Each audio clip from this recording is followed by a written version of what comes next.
This is a ministry report from the Ministry of Retro Gaming.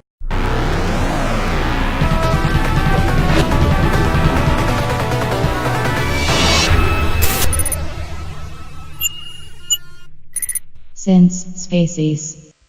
G'day invaders and welcome to Since Spacies, and this is a ministry report, and in this case we're going to be looking at the next upcoming lot of consoles, the next generation that are being rumoured at the moment. I'm joined by Sorax Space, and I'm also joined by Grumpy Retro Gamers. How you doing?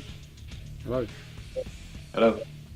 So we are going to be focusing on not so much the technical side of or the rumours that are coming out about these two new consoles, but we're more sort of focusing on what is going to convince you to give up the console that's currently under your TV to replace it with another one. We always seem to go through this every, 7 or 8 years. It took me a little bit of convincing to get on board with the Xbox One, especially after the debacle that thing had when it first came out. So, Sorax, what would make you want to give up, say, your PlayStation 4? I think what would be interesting is if anybody is convinced enough to jump from a PlayStation to an Xbox. That'd be quite interesting, because I think there'd be a lot of just carryover. So if you've got a PlayStation 4 now that they've released some details, I don't think it's official. I think there was an interview, I think with Mark Cerny or someone who said, gave some details away, but it's not official yet. That's my understanding. And he said it would be backwards compatible for your PS4. So I can imagine a lot of people with a PS4 would be quite convinced to just transition straight over into a PS5, knowing that they can play their current collection of games and possibly upscaled into a higher resolution so they look better. So it gives them an incentive to buy the PS5. But I think what it will boil down to is exclusive games in terms of Xbox versus PlayStation. It does sound like they're going to be quite powerful, these machines. It's rumoured that the Xbox is going to be more powerful than the PS5 or whatever the PlayStation is going to be called. I quite like the idea of the new PlayStation being called the PlayStation Happy Edition, just to combat the sad edition, the Xbox. It's going to be called PS5, isn't it? I mean, it's just... It has to be. Yeah. They cannot go away from that now. They've done it 4 times in a row. For them to go silly on PlayStation zany, it's not going to happen. Yeah. So I like the code name of the Xbox as well. I think it's the Anaconda. I think they should stick with that name. I want to go back to animals like the Jaguar. Well, it was originally Scarlett, and now they've sort of broken that up into 2. So the Anaconda is one of them, and then you got another console that they're rumored to be releasing. And the silly thing is that lower spec version of the next Xbox is not going to be as powerful as the Xbox One X. What are we doing here? Are we going up or backwards, sideways? I think they're going to release a all digital new Xbox and a physical Xbox, just like what they've done with the SAD edition. I think that will be what the future will be. The sadder one, the SAD edition, the smaller SAD one too, will be. Yeah, SAD. That's awesome. What about you, Grumpy? Yeah, I'm pretty much going with the same. The backwards compatibility thing has always been, from the leap from PlayStation 1 to, it wasn't called that at the time, but onto the PlayStation 2, the backwards compatibility was something that a lot of people jumped on at the time, and a lot of people got excited about, because it meant that they didn't need to abandon their old games that they loved so much. They could probably trade in the previous console and get the new one. So this backwards compatibility has always been something that has always caught my attention, but with the current gen, it doesn't seem to be something that they're always overly sort of concerned with, especially not with the Nintendo Switch. You can forget about it with that, but yeah, even the Wii console having backwards compatibility for the GameCube games, that was just awesome. I thought everything was compatible, as far as I can tell. Everything, you could play all of your GameCube stuff on the next gen, or the next gen and a half, whatever it was at the time. Yeah, when it comes to the backwards compatibility, though, the rumor that I'm hearing is that the PlayStation 5, we'll call it that for the sake of it, that it will be able to be backwards compatible without the need to them to retrofit that into the console. Whereas the Xbox doesn't have that technology, and so they will need to make an actual effort to make Halo 1 from the original work on that, or Blinks the Cat, whatever game they're going to try and get working on this new system. It's going to be interesting to see how that backwards compatibility plays out. But I myself would like to see in the next generation a more diversity between the two consoles when it comes to the range of games you can get.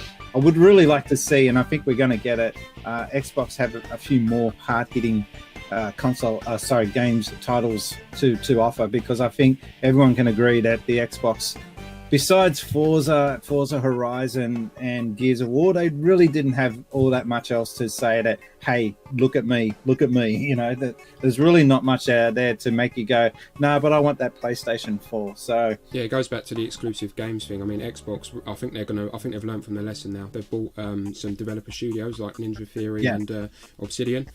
So I think they've learned their lesson, and they've finally learned that exclusives are probably the best way to win a generation, rather than the hardware specs.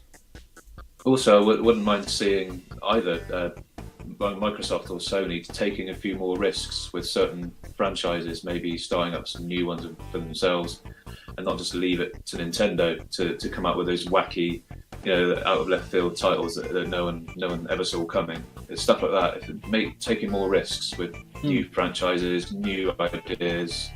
I think Sony are going to go quite heavily down the PSVR route, and I think that could be quite a differential thing between them and Xbox. It's rumoured that there's going to be a new VR, and I haven't actually got the PSVR, the current one, but it's meant to be pretty good. I don't like how you have to have Move controllers and they don't bundle it in, but you're paying nearly 300 quid for the thing. So that's my problem with it. Give me everything I need in that box. If I'm paying nearly 300 quid and I don't have everything, you can forget it. So I think they're going to give us a new PSVR, and if they, VR is quite interesting, and if Sony can focus on that and Xbox don't, that might be a swaying factor and things. I think something else that we haven't mentioned Nintendo, and that's because they're not even in this race when it comes to the next generation, because they got their own thing with the Switch. It's selling like gangbusters. Why move away from that? But they are going to be releasing the Lite Switch, the mini Switch, whatever you want to call it. Do you think that there's enough reason to want to look at maybe buying a new Switch? What would make you want to get a new updated Switch console? Well, I personally, genuinely, this is a sort of confession. I never thought they would bring out a new version of the Switch hardware. I actually thought they would never do it, because they're so successful already. Didn't see much point, because it's selling like hotcakes anyway. And I personally won't buy a sort of Switch Lite console. I personally don't have any interest in that until I've got the Switch, and I enjoy it, and I don't really see any point in getting a different version of it, unless they bring out some a new version to tie in, like a bundle from a Yoshi game or something with a design on it that's different or anything like that. I personally won't be downgrading to a light version or whatever it might be. Yeah, me neither. The Switch does everything I need to. I think any new console, the differences will be minimal. That won't worth be investing in unless you haven't got a Switch yet, and you might want a portable only version or something like that, and for cheaper. For people who have already got a Switch, I don't see, and I'm not sure if it's even confirmed that they are going to release a new model of the Switch. I'm not sure if that's even official. I think it might just be rumoured. It is only rumoured at this stage, but there's a lot of talk about how they're going to be keeping the Joy-Cons fixed to the actual unit. Not something I'm totally down with, but if they've got to do it, great. But the only thing that I really would not want to see them do is remove the ability to switch it, which is the name of the console itself, from TV to handheld. You got to have that. I don't care what else they do. It's got to have better battery, and it's got to still be able to be attached to a TV and taken away from a TV. That's all I care about. That's all. I don't care about any other features. I think maybe a more affordable version of it, maybe with all the same features, just a smaller hard drive, possibly.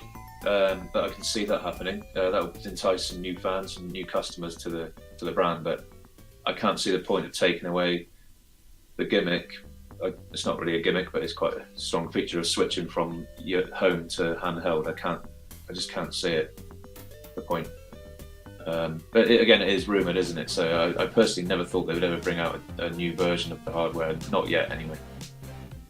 And just on the PlayStation thing as well, I'm quite relieved that it's pretty much confirmed that there's going to be a disc drive on it and it's not going all digital. So we've got at least one more generation of console wars before we have internet wars or something. Yeah, I think that's an awesome point. That and I think the fact that Sony made that announcement has kind of put the gauntlet down for Xbox to say you can't get away with a totally diskless based system. I would have figured that Microsoft would have learnt their lessons from the last launch, that if you announce something or come out with something, which they haven't, in all fairness, they haven't made many announcements about what their new console is going to be able to do. But the fact that they have released this sad edition has kind of like been a hidden statement about what their future is. And I think though that that Xbox have to have a disk drive in the next system. I think for to keep their or maintain their traditional fan base. Everyone's just going to jump ship too easy if given just an inch of half a reason to do it. Yeah, I think it'd be suicide if they went all digital this generation, especially with PlayStation giving physical media. If they did just go all digital, I think more people would jump on PlayStation. That'd be the nail in the coffin for Microsoft. But I think they'll release two Xboxes at the same time. I really do. And we've got an E3 coming up, which Microsoft's going to be part of. No PlayStation this year, so no giant enemy crabs, unfortunately. Well, we'll find out more soon enough, I guess. Yeah.